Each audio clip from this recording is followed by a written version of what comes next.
This is breaking news from the Las Vegas Review-Journal, sponsored by Michael Gaughan's South Point Hotel, Casino, and Spa.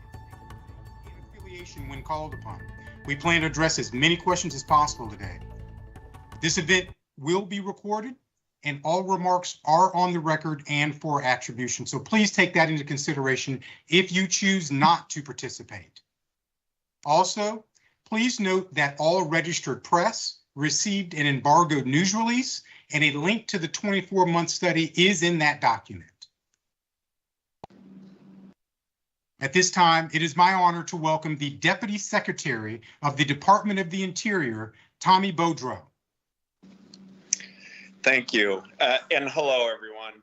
Thanks for joining us for this call today.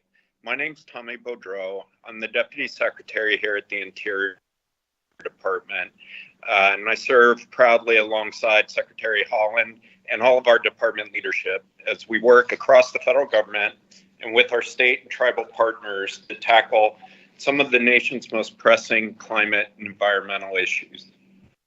Let's be clear up front, the prolonged drought afflicting the West is one of the most significant challenges facing our communities in our country. Right now, almost 93% of the Western United States is experiencing drought or abnormally dry conditions, with more than 70% of the Western United States experiencing severe or extreme drought conditions. This has culminated in critically low reservoir conditions in the Colorado River basin, which is what we're here to discuss today. The growing drought crisis is driven by the effects of climate change, including extreme heat and low precipitation. In turn, severe drought conditions exacerbate wildfire risk, impact crop yields, and disrupt entire ecosystems, increasing the stress on communities and our landscapes. The Biden-Harris administration is bringing every tool and every resource to bear, ensuring that we both minimize the impacts of drought and develop a long-term plan to facilitate conservation and economic growth. The Interior Department is helping lead this all-of-government approach to the drought crisis by coordinating with partners across the federal government, states, and tribes to conserve and deliver water, providing assistance to impacted communities, and developing long-term solutions to climate change. Thankfully, over the last several months, we've made historic investments and seen dollars already go out the door to communities that need them most. President Biden's bipartisan infrastructure law is providing critical funding to address water and drought challenges and invest in our nation's Western water and power infrastructure, while rebuilding our existing projects to withstand a changing hydrology. The law provides $8.3 billion for the Bureau of Reclamation's water infrastructure programs, including for reuse and rural water projects, dam safety, and watershed health initiatives. We are also celebrating the passage of the Inflation Reduction Act, which President Biden is signing into law today, and that includes $4 billion in funding specifically for water management and conservation efforts in the Colorado River Basin and other areas experiencing similar levels of drought. Together, under President Biden and Secretary Holland's leadership, these represent some of the largest investments in drought resilience in the nation's history, reflecting the urgent need to minimize the impacts of drought and develop a long-term plan. We will work every day with our partners across the West, federal, state, tribal, and local, as we navigate the drought crisis together. We are committed to using every resource available to conserve water and ensure that irrigators, tribes, and communities receive our assistance and support. Our strategy, which is reflected in today's actions, is premised on two key principles. First, we have made progress, but also have work ahead in partnerships with all parties to achieve consensus solutions to conserve water and support communities stricken by the drought. Second, we will use every available resource and tool at the federal level to protect the Colorado River system and the critical services it provides to millions of people and countless ecosystems. As we move forward to help bring relief to our communities and neighbors, the department is committed to making sound decisions guided by the best available science and to developing and executing our plans in a transparent and inclusive way. By working together, I am confident we will help communities address hydrologic variability in the basin and throughout the West. Before I end, I also want to thank all of the dedicated career professionals who have worked tirelessly over the last weeks, months, and years to help address this crisis. The department's work cannot happen without the persistence and commitment from thousands of people who work day in and day out on these very complicated and tough issues. So thanks again to all of you for joining us today.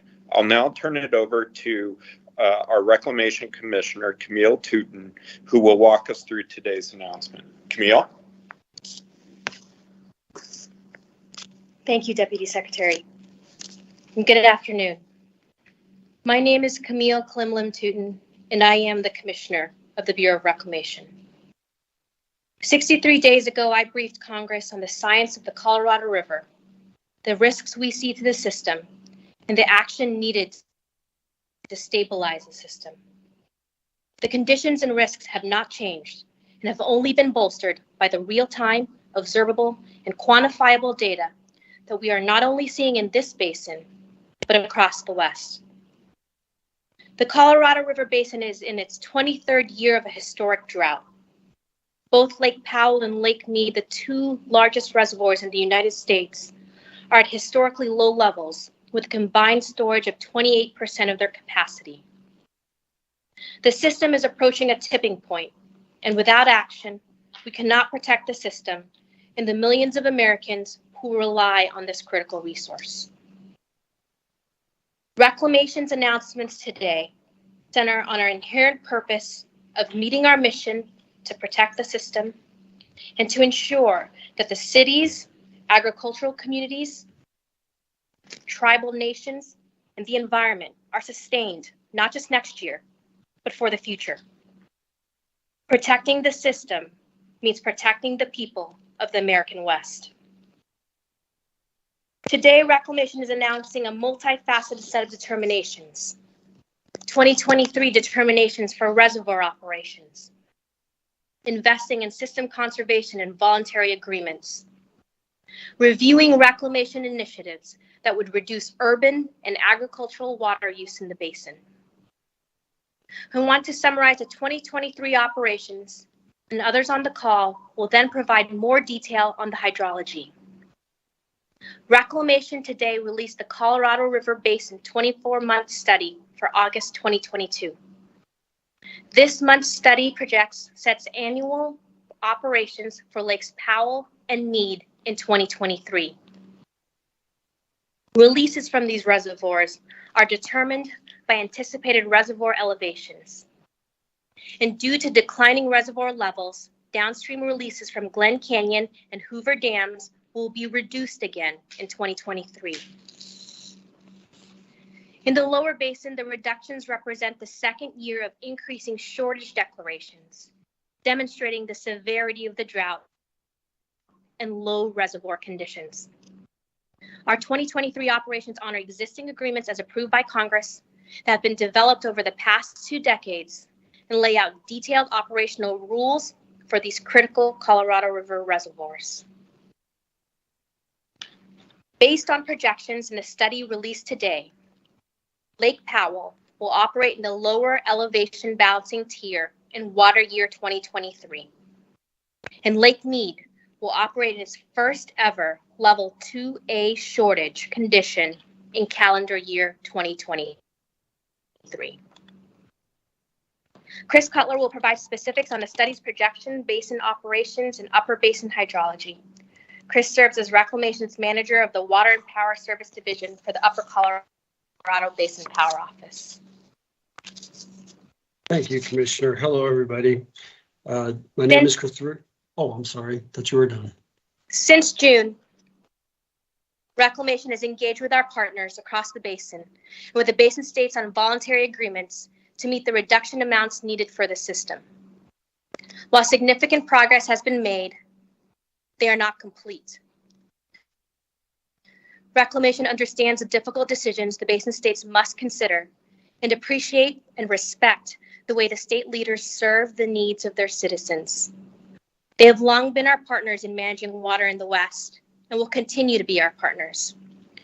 Reclamation is committed to working closely with the basin states and the tribes to work towards solutions. And there are a lot of conversations about how we collectively mitigate the impacts of drought and climate change on the Colorado River, and our shared goal of formulating durable and equitable solutions.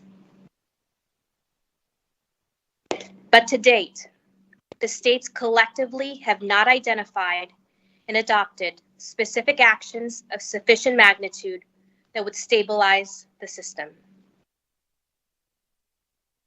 Today, Reclamation is initiating multiple processes to pursue actions as authorized to examine, among other tools, the ability to further manage elevations in the basin's reservoirs, maximize efficient and beneficial uses, and assess evaporation, seepage, and other system losses in the lower basin. More information will be forthcoming regarding the next steps in the process that we will follow, but I want to be very clear. Our actions to initiate these steps do not preclude that the solution to this basin is one of partnership. Partnership with the basin states, with the basin state tribes, and the Republic of Mexico. In the Upper Basin, for example, we stand ready to partner as appropriate on the implementation of their 5-point plan, which addresses drought response actions, demand management, and system conservation, among other actions. In the Lower Basin, we are committed to partner with California and the Imperial Valley on a sustainable path forward for the Salton Sea, and we are committed to working with the entire Lower Basin on generating additional protection volumes.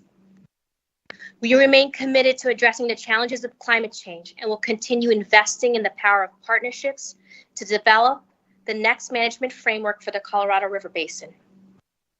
And thanks to investments through President Biden's bipartisan infrastructure law and the Inflation Reduction Act, we have the resources to bring to these partnerships. The solution to our challenges today rely on a bedrock of a century of collaboration and partnership in the Colorado River Basin. Reclamation remains fully committed to the work in a consensus manner across the upper and lower basins, tribal nations, and with the country of Mexico. It is by working together that we can achieve meaningful water management and conservation actions and find a sustainable future for the river that serves as the lifeblood of the American West.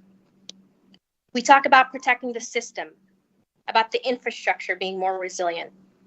But what we're doing today is protecting the people. We are taking steps to protect the 40 million people who depend on the Colorado River for their lives and livelihood. That is why ensuring the continued operation of the Colorado River reservoirs remains a top priority for the Department of the Interior and the Bureau of Reclamation. Thank you for the opportunity to address you today. And thank you to the 5,400 public servants who are the Bureau of Reclamation. Hoover Dam is just concrete and rebar without these people, and they carry out our mission every day. Thank you. And now I'll turn the program over to you, Chris. Thank you, Commissioner. I'm sorry about that earlier interruption. Hello, everybody. My name is Christopher Cutler. I manage the Water and Power Services Division for Reclamation's Upper Colorado Basin region in Salt Lake City.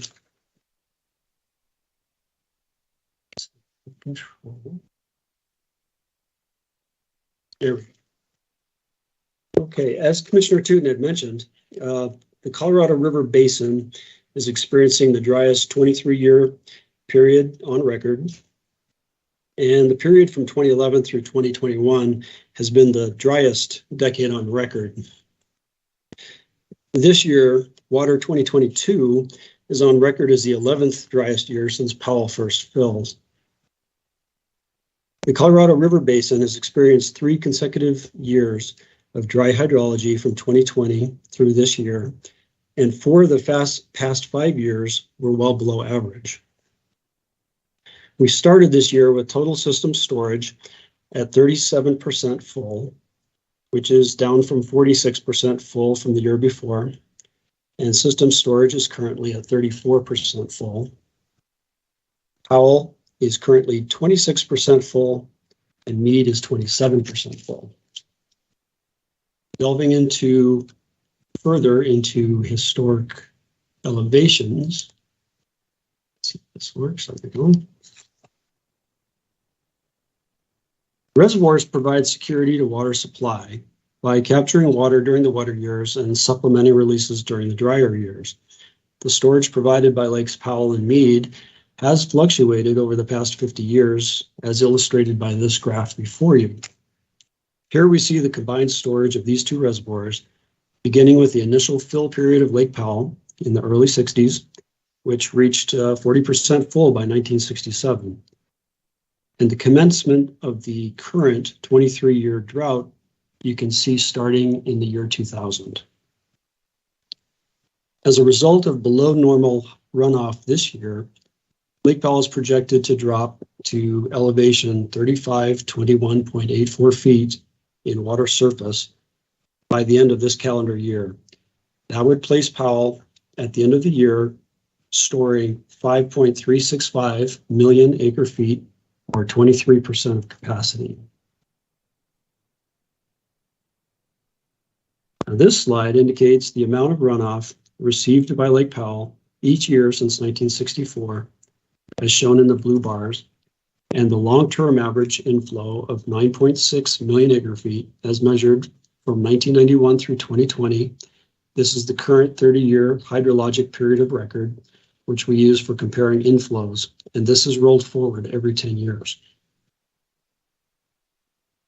With the most recent, most probable forecast for the next year currently at 86% of average, 2023 might be an improvement over 2022, although still below average.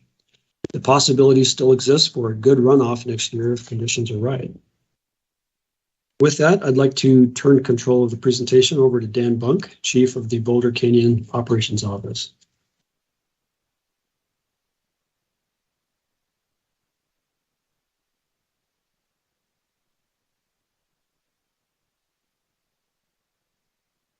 Thank you, Chris. Adjusting my setting here.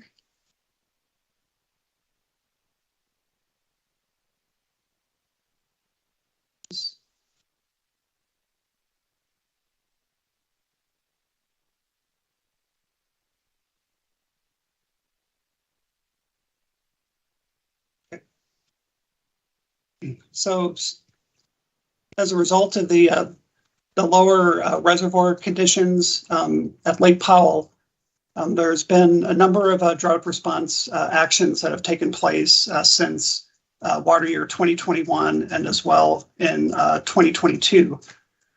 In particular, in water year 2022, the Department of Interior implemented an action to reduce Glen Canyon Dam's releases from 7.48 million acre feet to 7 million acre feet.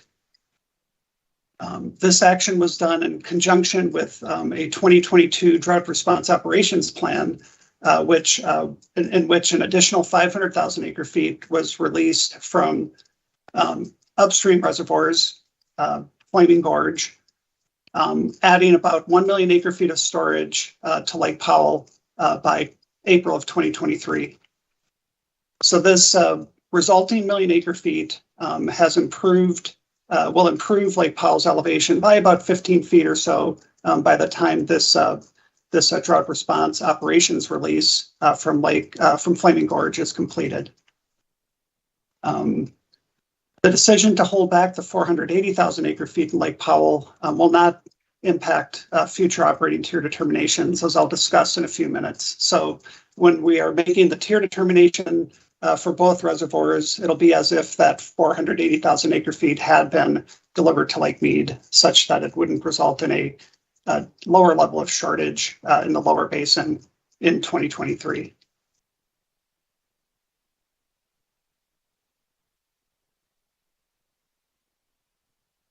This slide shows Lake Powell elevation projections for the next 24 months. It shows 3 dashed lines representing dry, median, and wet scenarios from our August 2022 24-month study. These scenarios are overlain on a cloud of light gray lines representing a broader range of possible inflows and reservoir conditions. As you can see from the plot, there is significant uncertainty in 2023 and 2 years out in 2024. While there's the possibility of improved conditions at Lake Powell with above average inflow next year, it would take multiple years of above average inflow for Powell to recover, and the vast majority of hydrologic projections show that Lake Powell would remain at about the same level or continue to decline over the next 2 years. We are particularly concerned about the projections on the lower end of the plot, which show Lake Powell declining below elevation 3490 as early as the middle of 2023. This elevation has important release and hydropower implications. While the drought response operations in 2021 and 22 have been effective in maintaining Lake Powell's elevation above the critical levels of 3525 and 3490, another dry year in 2023 would leave Lake Powell at risk of dropping below these elevations.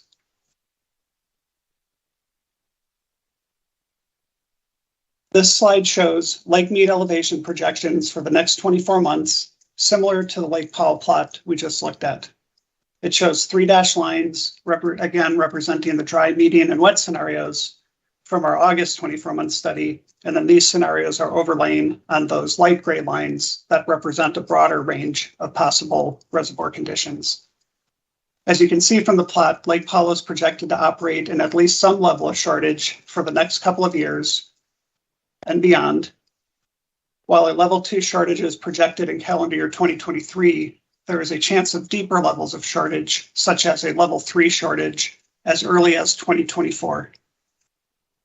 Lake Mead could potentially decline below elevation 1,000 feet with less than 4.4 million acre feet in storage, which is 17% of capacity, as early as the summer of 2024.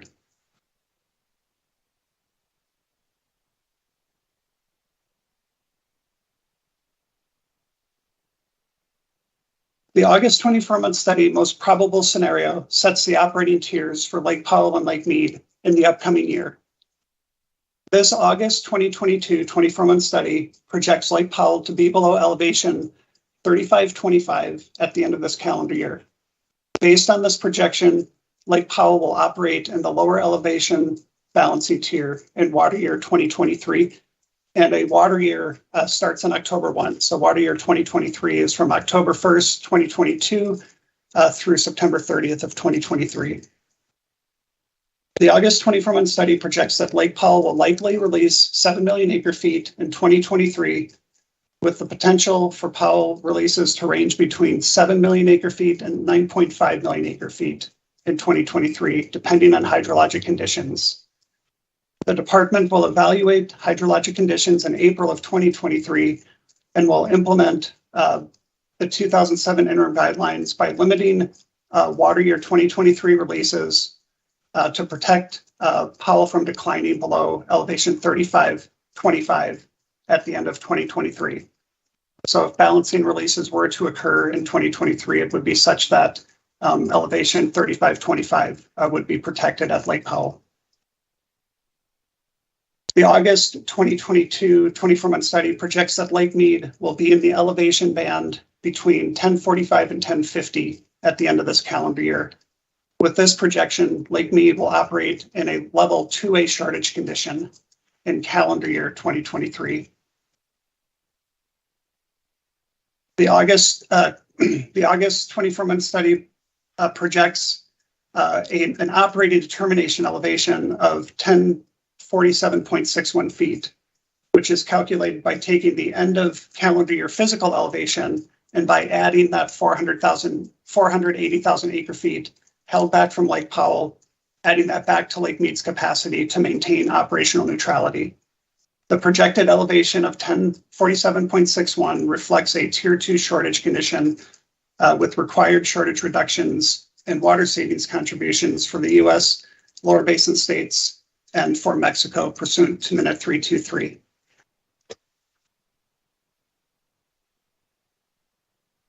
This table summarizes the shortage reductions and water savings contributions for the U.S. lower basin states and Mexico. In calendar year 2023, within the elevation band between 1045 and 1050, which we call a level 2A shortage, shows the reductions for both countries. The reductions and contributions are as follows. Arizona's reduction is 592,000 acre feet, which is approximately 21% of the state's annual apportionment. Nevada's reduction is 25,000 acre feet, which is approximately 8% of the state's annual apportionment. Mexico's reduction is 104,000 acre feet, which is approximately 7% of the country's annual allotment. The total reductions, the required reductions total 721,000 acre feet for both countries in calendar year 2023. And within this elevation range, there are no required water savings contributions for California in 2023.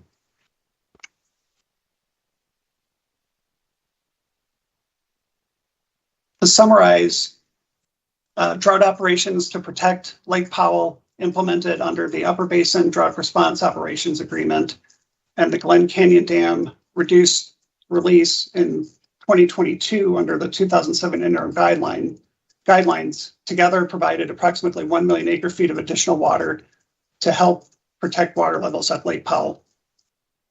In addition, required shortage reductions for Lake Mead coupled with voluntary conservation have made some substantive improvements to Lake Mead's storage and elevation, adding nearly 70 feet to Lake Mead's elevation over the past decade.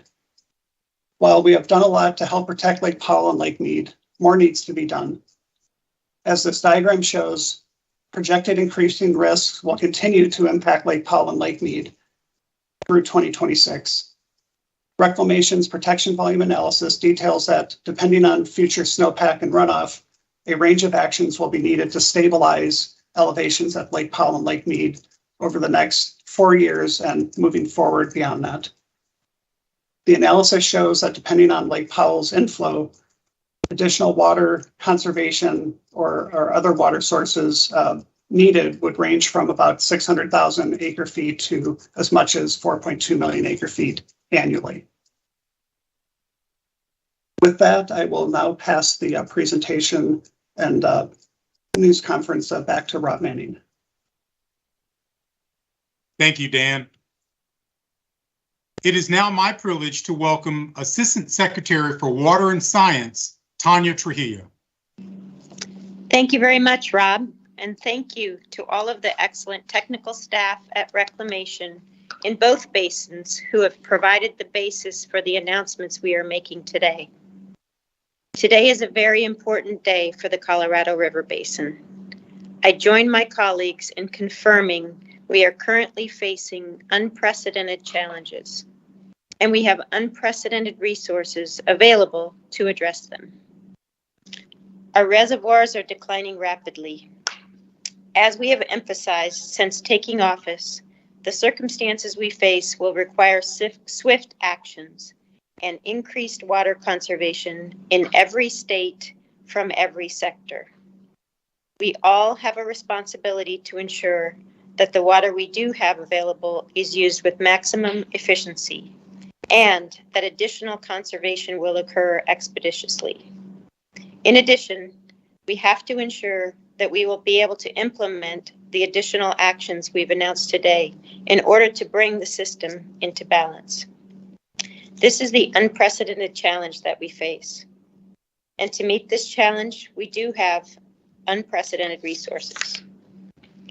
The expanded resources we have available through President Biden's bipartisan infrastructure law and the Inflation Reduction Act can support expanded levels of water reuse and recycling. We can also support additional infrastructure investments to help farmers use less water. We have additional resources available to support drought response planning and forecasting tools. But without prompt responsive actions and investments now, the Colorado River and the citizens that rely on it will face a future of uncertainty and conflict. That is why, in addition to encouraging additional voluntary conservation, we have announced certain actions we will begin to take immediately. Protection of the Colorado River system will depend on our ability to promptly develop, adopt, and implement the actions we are announcing today. The Bureau of Reclamation will develop a detailed work plan that will identify the steps we will take in order to ensure we will have the tools necessary to protect the system if and when we need them. In addition to continuing to invest in system conservation and additional voluntary agreements, here are some of the examples of the steps that we are initiating. In the upper basin, Reclamation will evaluate whether physical modifications can be made to Glen Canyon Dam to allow water to be released from below currently identified critical elevations.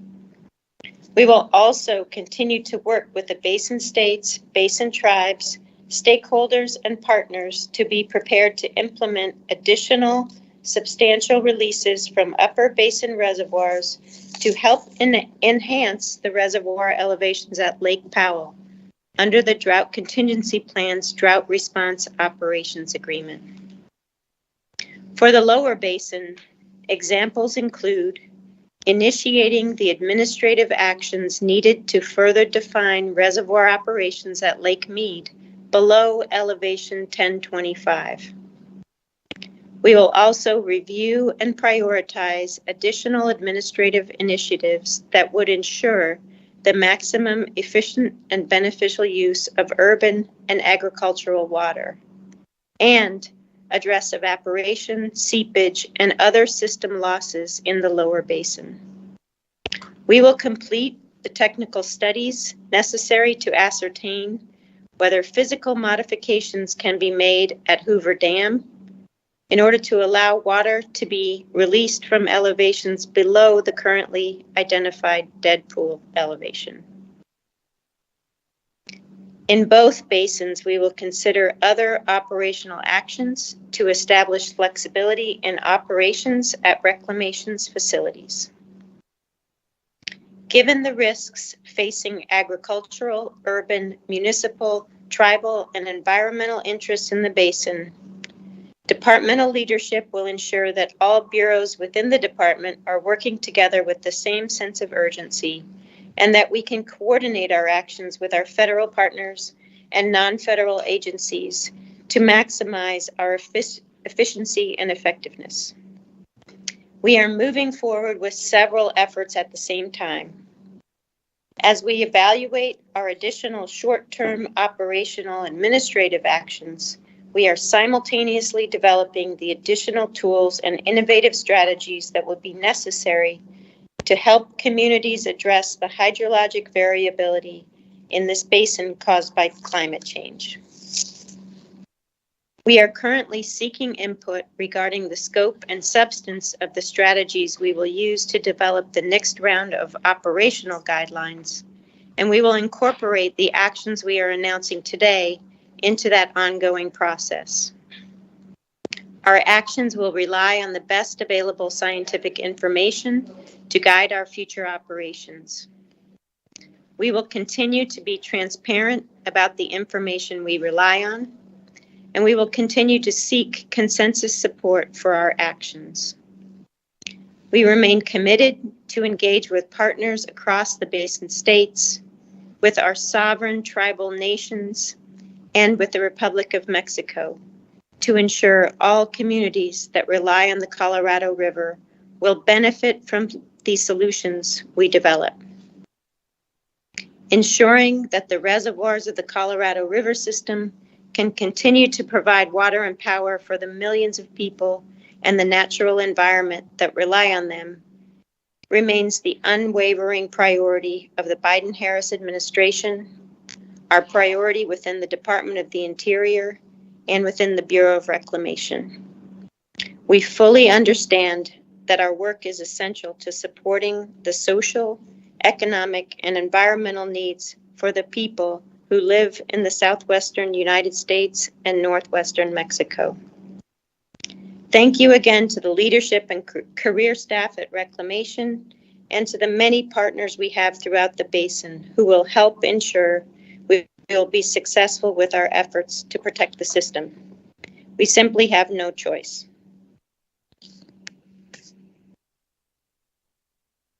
Thank you, Assistant Secretary Trujillo. And thank you to all of our leaders and subject matter experts. At this time, we will now address your questions during a moderated question and answer period. Just a reminder, if you would like to ask a question, please click the raise hand icon and state your name and affiliation when called upon, and specify who your question is for if possible. Again, we do plan on addressing as many questions as possible today, so thanks in advance for your patience. And I'm honored to introduce our press secretary for the Department of the Interior, Tyler Cherry.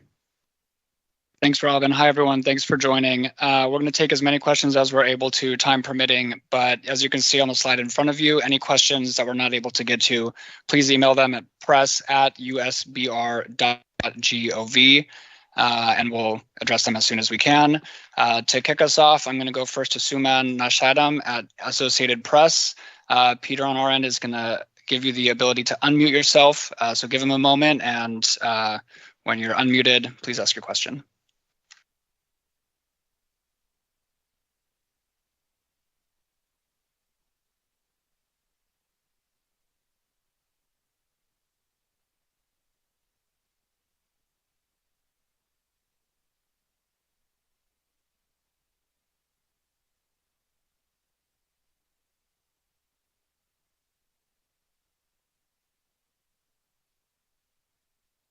Hi, Suman Nishadam here from the Associated Press.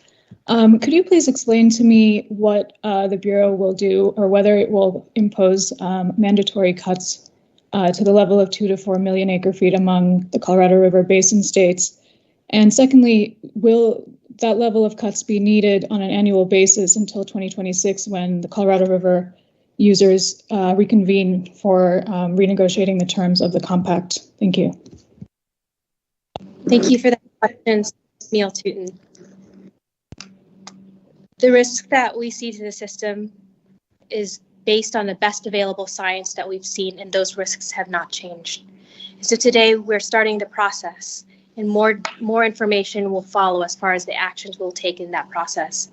But I want to continue to push on the need for partnership in this basin and the need for collaboration and finding a consensus solution, not just for next year, but for the future. Thank you.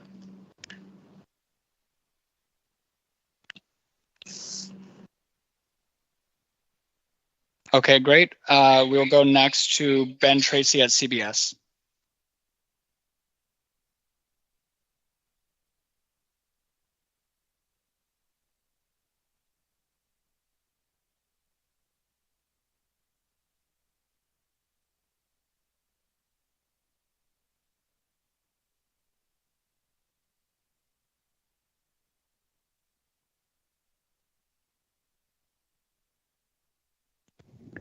Oh, you might not have been able to hear that. Okay, Ben Tracy with CBS, just following up on the previous question. You mentioned that there will be a process that you'll follow in terms of whether or not you'd impose cuts on the states. When will you have more information on that, and how long are you thinking you will give the states to try to figure this out voluntarily before you do impose cuts? Thanks very much for that question. This is Tommy Beaudreau at Interior. What the study released today outlines are the conditions facing the system and the basin. The Interior Department will continue, as Commissioner Tootin said, working with the basin states to develop consensus solution. There is still time for that. That said, we stand firm in the need to protect the system in order to maintain the conditions that are described as necessary in this study. And so monitoring those situations will inform any specific actions we take to reinforce the conditions outlined in the study. I'm also, as dire as the situation is, there are reasons for encouragement.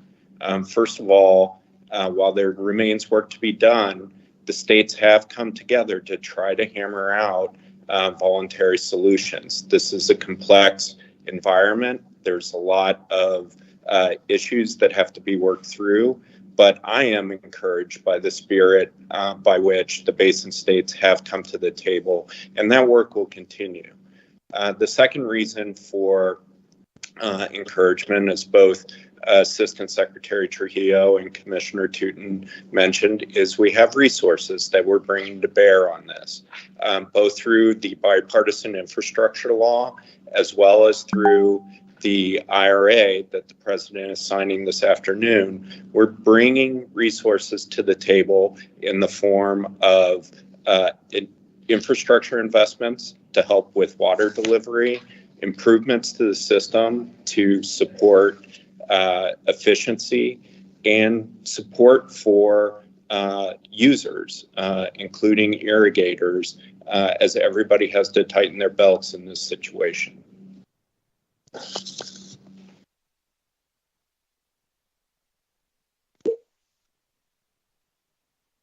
Thank you. We'll next go to Annie Snyder at Politico. Again, it might take a moment for Peter to unmute you, but Annie, you're up.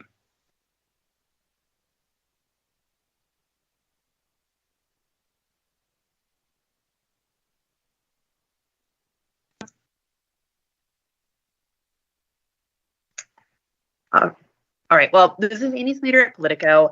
It sounds like you are teasing at some of the authorities that Interior has to use on the Colorado River Basin, looking at the beneficial use definition, looking at accounting for evaporation. My question is, those are all processes that take some time. So why not begin the process today? Why is it that you are only beginning to consider those at this point? And sort of behind that is this question of how long you can continue to threaten an action and have it be meaningful to the states. It seems like the states are calling your bluff here. So why not begin to take these steps today to enforce a real deadline? Hi, Annie, this is Camille Tootin. That's exactly what we did today. We started the process in which we will develop these tools to take the action when we see it necessary for the system. But I want to be very clear, our relationships in the basin are ironclad.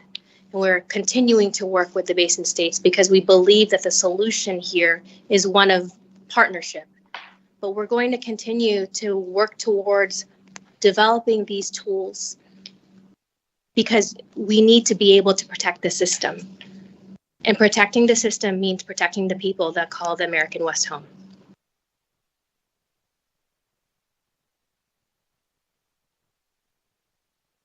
Okay, thanks. We'll next go to Deb Kroll at the Arizona Republic.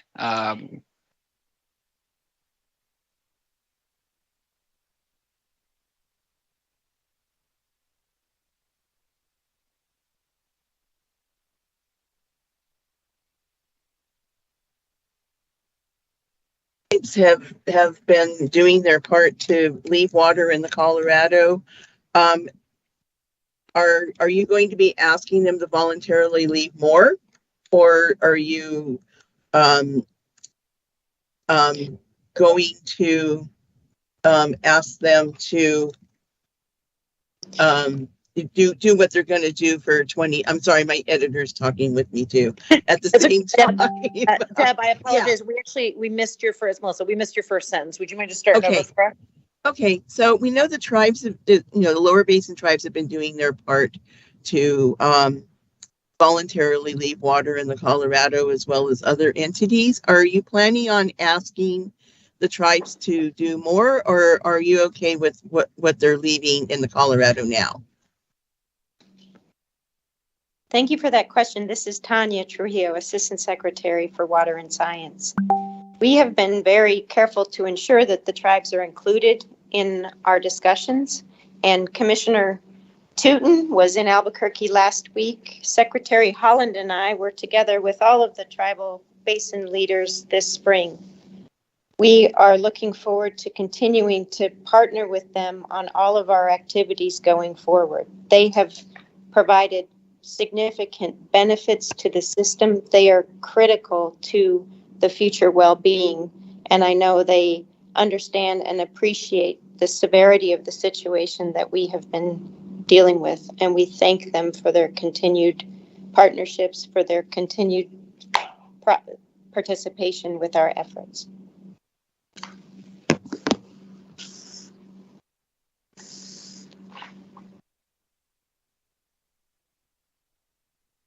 Thank you. We'll next go to Lincoln Graves at KUTV. Hi, can you hear me okay? Yes, we can. Thanks. So you mentioned that you will be evaluating whether modifications can be made to Glen Canyon Dam and Hoover Dam to where you could get water out of some lower elevations. Isn't that something that you could at least tell us whether that's feasible at this point? I mean, what sort of further studies would need to be done to determine that? And then is there any extreme scenario where we look at a decommissioning of any dams like Glen Canyon Dam? Thank you for that question. This is Camille Tootin. This is something that we're looking at already. Certainly one that was of immediate assessment for us was being able to deliver water to Page as part of Glen Canyon. So those conversations are already going as far as with our technical center in Denver, along with our regions as far as the structural integrity of our systems. So we can follow up with more details with our technical team, but just wanted to assure you that that is something we're already looking at in some of them to be able to deploy as soon as possible.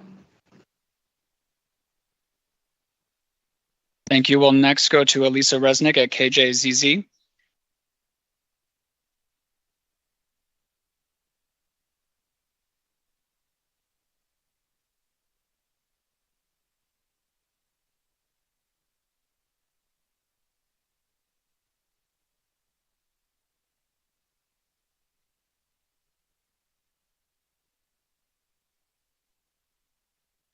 Hopefully you can hear me.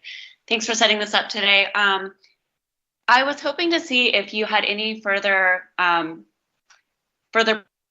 point about beyond the cuts that you've said each state will have to take. When it comes time to do those cuts, will there be specific guidelines from the federal government in terms of where those cuts will be made within each state? For example, within Arizona, where will those cuts be? Will the Bureau of Reclamation say specifically where those cuts should be made or make recommendations to that end? And then secondly, just to confirm the last question that was asked, in terms of the extreme scenario of decommissioning one of these dams, is there a scenario where Lake Powell could be drained? And just to clarify, did you say that the efforts were already underway for the reshaping or the physical modifications, or for the actual decommissioning? Just to be clear. Thank you so much. So we'll start with the latter one first. Go ahead. So the example, this is Camille Tootin, and thanks for that question. The example that I gave was we're working with the City of Page and the Navajo Nation on ensuring that we're able to deliver water to City of Page from Glen Canyon. Those conversations are moving forward, and we can provide more details on that. To the greater question, go ahead. Yes, to the greater question, this is Tanya Trujillo. To the greater question, we will continue to rely on our expert technical staff to help us evaluate what additional measures we should be taking to help protect the infrastructure. And that could include a wide range of options. What we did in May was we were able to take action to bring water down from upper basin reservoirs into Lake Powell so that we could have more water in the lake and we would be more certain about the structural integrity of Glen Canyon Dam. At the same time, our experts were continuing to evaluate the integrity of the structure, the stability of the structure, and we're thinking through scenarios for how to operate at lower levels. We are going to be doing that with respect to both facilities, both Hoover Dam and Lake Mead and Glen Canyon Dam with Lake Powell. And that is the type of work, as the commissioner said, we have already undertaken and we will continue to evaluate. We need to develop as many tools as possible to be able to handle the circumstances that we see going forward. We have unprecedented resources now to be able to do these studies and to be able to do even more with respect to additional conservation agreements and undertakings that we will be working with the states, tribes, and other partners on. Thank you. We'll have time for just a few more questions. And again, if we're unable to get to your question on this call, please submit your questions to press@usbr.gov. We'll next go to Tony Davis with the Arizona Daily Star.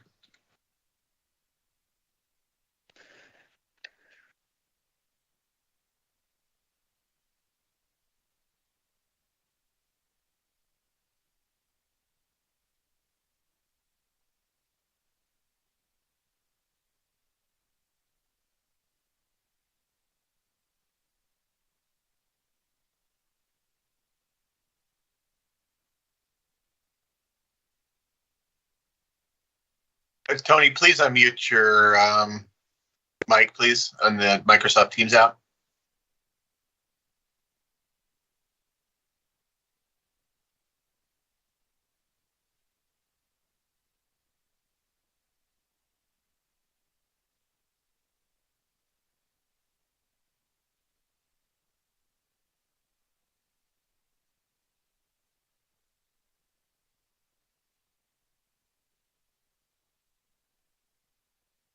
Tyler, let's go to the next question. Okay.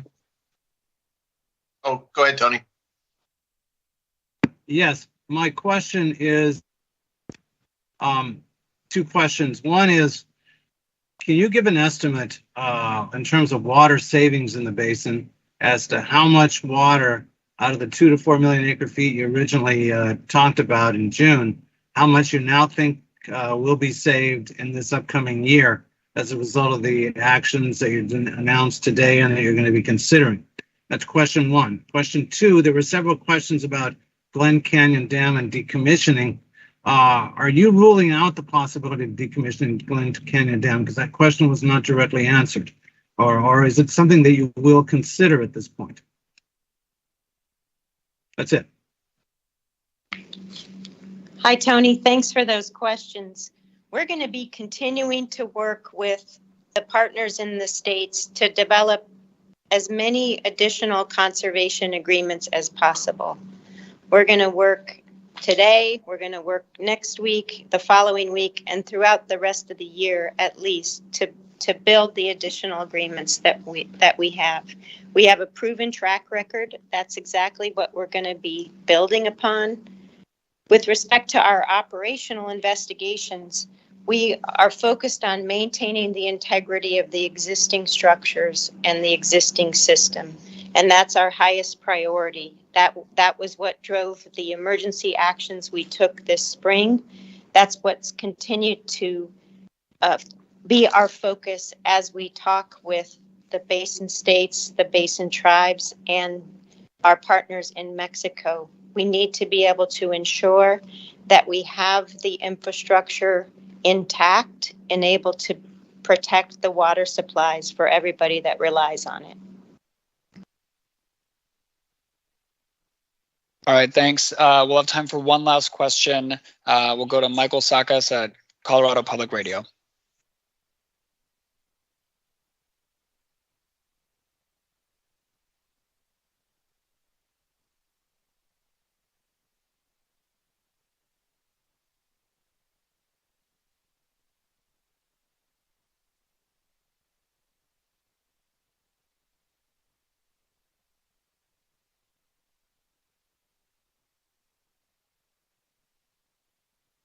Hi there, this is Michael Sakis at Colorado Public Radio, and I'm just wondering if there can be an explanation about how the federal government might take actions in the upper basin. I know that there is clear expectations of ways the federal government might act in the lower basin, but when it actually comes to water cuts, are there ways that the upper basin might experience some of those cuts in a with maybe force or expectations from the federal government in ways when it comes to federal water projects and things like that? Any clarity that you can give us about what the upper basin might expect if you make some cuts? Thank you very much for the question. This is Tanya Trujillo. We did receive a proposal from the upper basin states laying out their plan for additional conservation and their commitment to continue to work with us with respect to the upper basin drought response operations. And we really appreciate their efforts in that regard. We need to make sure that we can see additional conservation in all of the states and all of the sectors, and that includes the upper basin states as well. With respect to the operational functions, we will be asking our teams, our technical teams, to develop a suite of options for us to be considering in the event that we need to be able to take actions to protect the system. We need to be as flexible as possible. We need to be as creative and innovative as possible because we are truly facing unprecedented conditions in this basin. Thank you very much.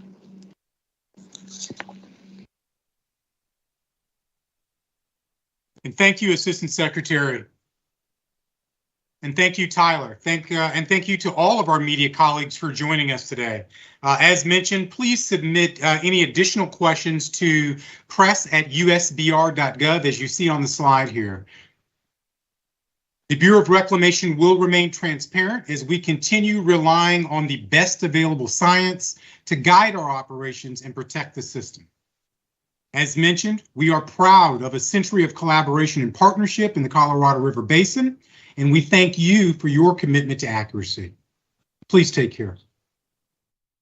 You've been watching breaking news from the Las Vegas Review-Journal, sponsored by Michael Gaughan's South Point Hotel, Casino, and Spa.